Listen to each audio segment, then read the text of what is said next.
Hi everybody, this is Alchemist2, and I'm back again with another book review.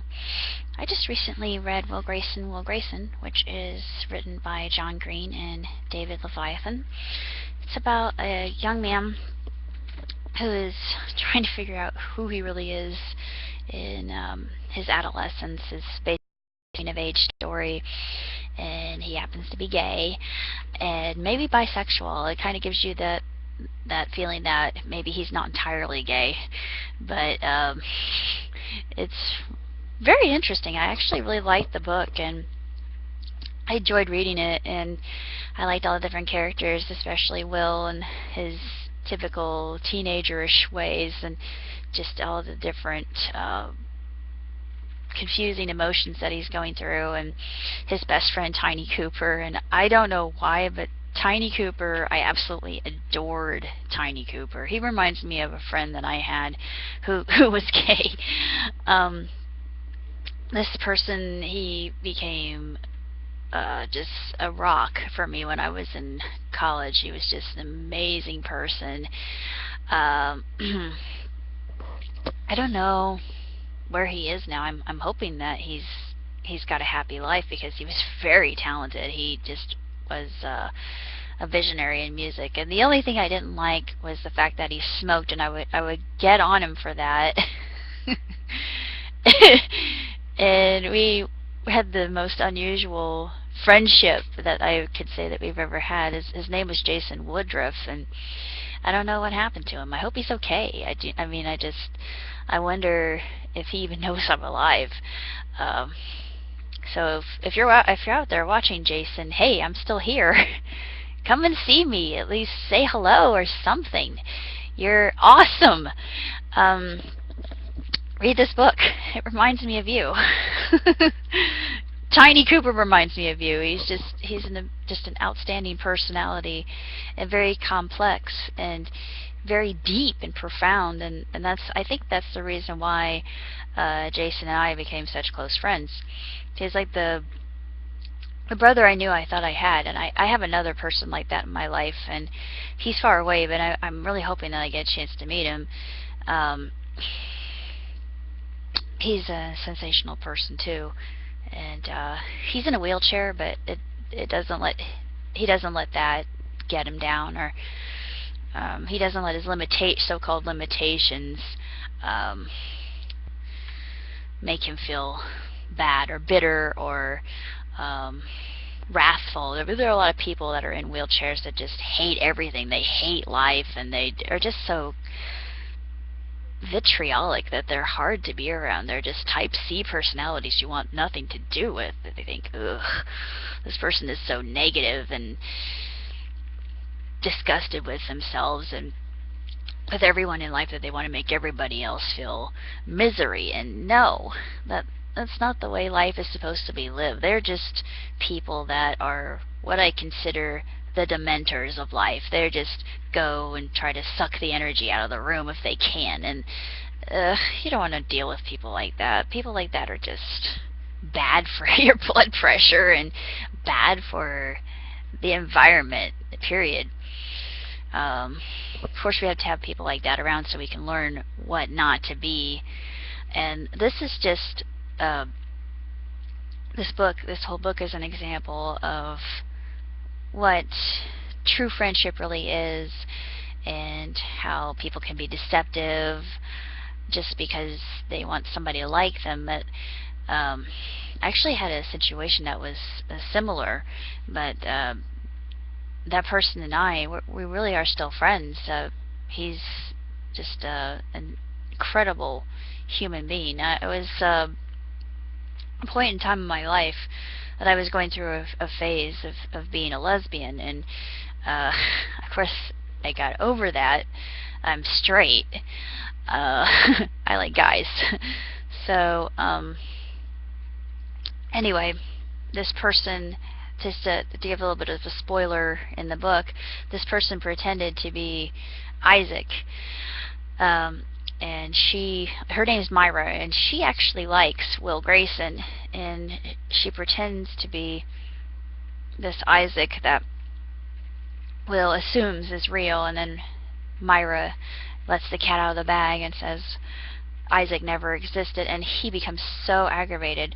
Well, I had this happen in my life. I had there was a man in my life that was pretending to be a woman online and did a darn good job of it. And I actually fell for this woman. I mean, I was literally head over heels, and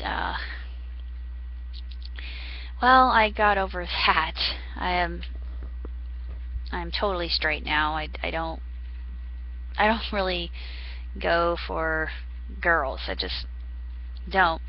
But even if I still did, it wouldn't be a huge deal. I'm straight, like I said, and I know what people out there are probably thinking, no, you're actually a closet lesbian and you don't know it. Well, that's not true.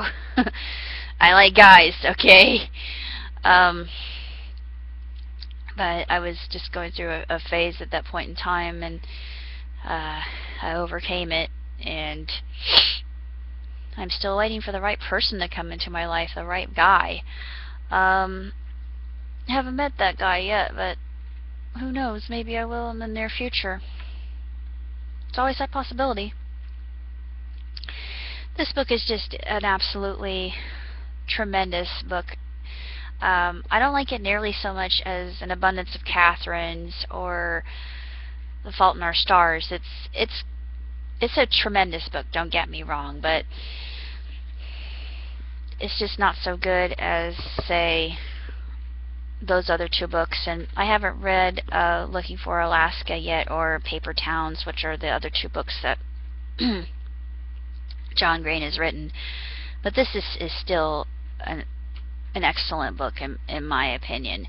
And if you haven't read it, I would definitely recommend it. But if you're easily offended, don't read it. I'm not offended by much of anything, honestly.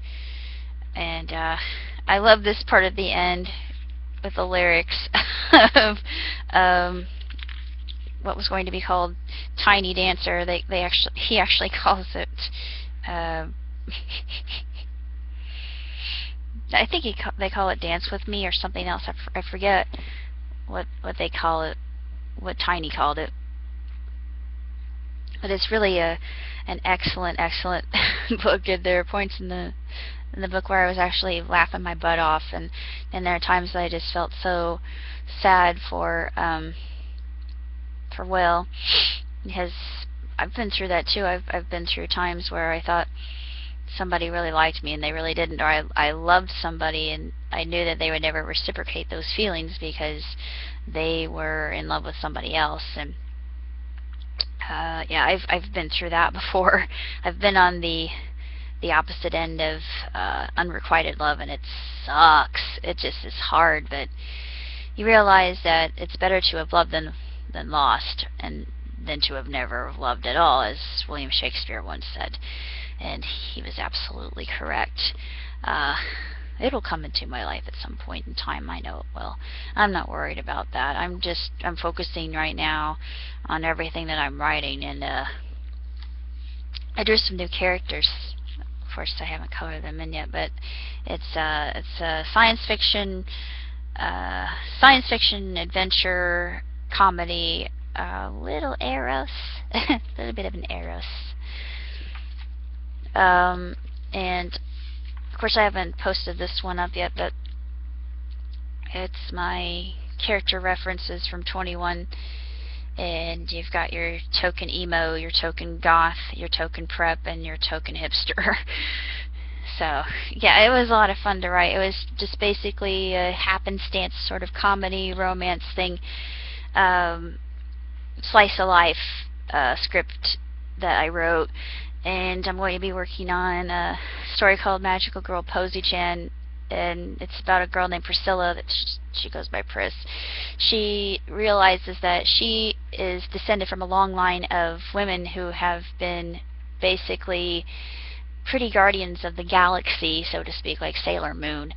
And she doesn't want any part of it. She just wants to be a teenager, hang out with her friends, and she could care less about saving the world. She just is selfish and absorbed in her own realm, and it's going to be a lot of fun to write. I've always wanted to write something like this, She's very arrogant and she's very conceited, and she's got a lot of braggadocio, and she's she's just all about her friends and her life and her electronics, and she doesn't care about anything else. It's just all about her, and it's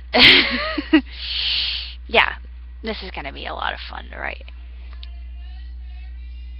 Yeah, I'm gonna come and eat with you in a second, okay? Please! I will see you guys next time. I have to go. My father calls. Live long and prosper. Laters.